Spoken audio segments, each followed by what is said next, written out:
Bonjour Martine Laroche-Joubert. Bonjour. 45 ans de journalisme, les trois quarts en reporter de guerre.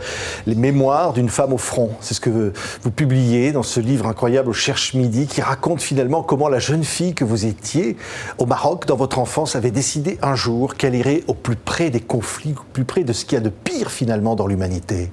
Je ne l'ai pas vraiment décidé. Ça s'est fait petit à petit. Quand j'ai commencé le journalisme, j'ai traité beaucoup des faits divers, des faits de société, et je ne me sentais pas forcément très bonne là-dedans.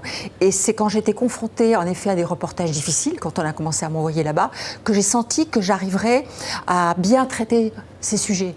Je me suis sentie à ma place pour retransmettre au mieux ce que je voyais. Je n'ai pas eu peur, je n'ai pas cédé à la panique et c'est pour ça que j'ai continué dans cette voie. Mais une volonté au fond de chercher la vérité. Et vous dites dans ce livre, au fond, dans votre enfance au Maroc, déjà vous aviez senti conscience de ce qu'était le racisme, de ce que pouvait être l'injustice. Oui, en effet. J'ai vécu une année géniale quand j'étais toute petite, à 4 ans, au pied de l'Atlas, dans un petit village où mon père avait été envoyé en mission. Et puis après, quand je suis allée à Rabat et à Casa, je me posais des questions et je ne comprenais pas pourquoi on donnait des ordres aux Marocains. Je me demandais ce qu'on faisait là, nous, les Blancs, les Français. Je ne comprenais pas et je ne pouvais m'ouvrir à personne de ces questions parce que je n'arrivais même pas à les formuler en réalité. Oui. C'était en moi-même que j'avais une sensation de malaise. Oui. Mais qui va donc vous donner cette envie d'être journaliste, d'être reporter de guerre et au fond d'aller partout dans le monde là où la vie est en jeu, la vie ou la mort, et à risquer aussi votre vie vous-même, Martine Laroche-Joubert. Oui, parce que dans ce genre de situation, il y a une intensité folle. Tout est une question de vie ou de mort. Ce sont des endroits où je vois des héros, des gens en général complètement anonymes. Et dans ce livre, je voulais aussi leur rendre hommage, parce que je parle de personnages connus comme Nelson Mandela, mais je parle aussi de gens complètement inconnus et qui ont joué un rôle. Par exemple, une jeune femme, Isabelle Achour, qui a brisé le siège de Sarajevo en 1992 pour y faire entrer des médicaments. Je pense à Salva Bougagis, une autre femme qui était l'une des meneuses de la révolution en 2011 contre Kadhafi. Elles ont été toutes les deux assassinées. C'est ça, parce qu'au fond, ces héros payent de leur vie, leur engagement. Exactement. Et vous nous dites, au fond, dans ce livre, on peut finalement offrir sa vie à une cause. Oui. Et ces deux jeunes femmes ont été assassinées, ce n'est certainement pas un hasard. Je parle aussi beaucoup d'une personnalité africaine que j'aimais énormément avant qu'il ne soit lui-même assassiné, c'était Thomas Sankara. Thomas Sankara avait des discours qui étaient incroyables, anticolonialistes bien sûr, mais aussi féministes, écologiques. Et lui aussi, il a été assassiné à la fin des années 80. Donc je voulais... J'ai fait un reportage, les circonstances de son assassinat, c'est ce que j'ai couvert, c'est ce que j'ai suivi. Et je voulais aussi ranimer sa mémoire.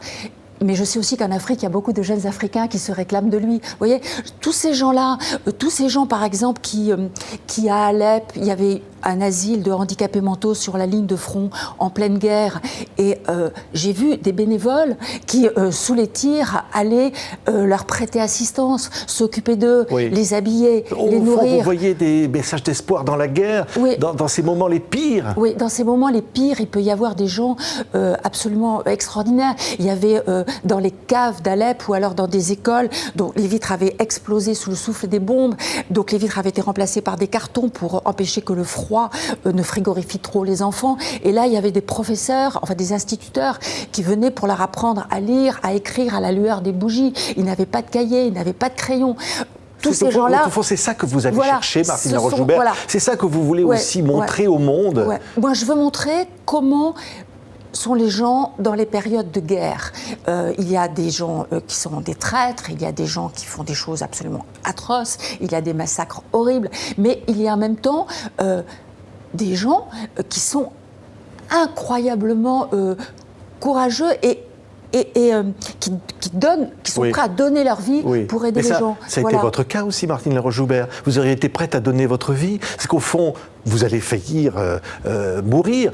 Votre voiture dans laquelle vous auriez dû vous trouver va être la cible d'un tir explosé. Vous allez être blessé vous-même. Oui, c'est vrai, mais je suis pas quand même kamikaze, je suis quand même pas tête brûlée. Voilà. Après, vous savez, c'est toujours dans une équipe, puisque je travaille en équipe, toujours avec un GRI, on y va ou on n'y va pas? Et on va jusqu'où? Voilà, ça se joue à l'instinct, à la confiance mutuelle. Quelquefois on y va, quelquefois on n'y va pas. Mais je pense aussi à... Je voulais aussi expliquer ce qu'est ce métier de grand reporter et expliquer en effet pourquoi certains sont prêts à risquer leur vie pour ramener une information. Et certains sont morts, et vous en citez, et évidemment. je pense par exemple à Gilles Jacquier, qui a été tué à Homs en janvier 2012. Je pense à lui et à bien d'autres encore. Voilà. Et à un moment où ce métier est menacé, souvent pour des raisons financières ou politiques, je voulais montrer, expliquer ce qu'est ce métier, pourquoi il est indispensable. Ça plaidoyer, parce qu'au fond, vous dites c'est menacé. Vous le dites aussi dans ce livre à un moment donné, c'est que bientôt, on n'aura peut-être plus ces reporters de guerre qui vont aller témoigner de la vérité. Oui, parce que à la fois, ça coûte cher d'envoyer des reporters sur le terrain, que les financiers dans les rédactions ne comprennent pas du tout, ou pas toujours en tout cas, ce qu'on fait, qu'il y a des patrons de presse qui sont un peu frileux et qui cèdent devant ces qui parfois vous interdisent d'y aller, ou qui même parfois, lorsque vous racontez que vous avez failli mourir, ont l'air de s'en foutre, on va dire les choses franchement. Oui, certains, oui, complètement. Et ça, c'est le gouffre qui existe quelquefois, disons, pas toujours, mais entre les hiérarchies et les reporters sur le terrain à Paris. Mais enfin, quoi qu'il en soit, c'est vrai que partir en reportage, c'est souvent un combat au sein même des rédactions. Parce que nous, on a envie de partir, on est freiné par diverses forces, et il faut continuer. Il faut continuer, je pense, parce que les journalistes aussi ont un rôle pour sauver le monde. Je pense que sur le terrain, j'ai rencontré des personnalités visionnaires, et s'il n'y a pas des journalistes pour les rencontrer, pour leur tendre un micro, ça peut se passer mal. Il faut aller voir. On ne peut pas apprécier une situation à Paris, les téléspectateurs, s'il n'y a pas des journalistes qui vont sur le terrain pour leur expliquer ce qui se passe. Oui, mais vous auriez parfois aimé un peu changer le cours du monde.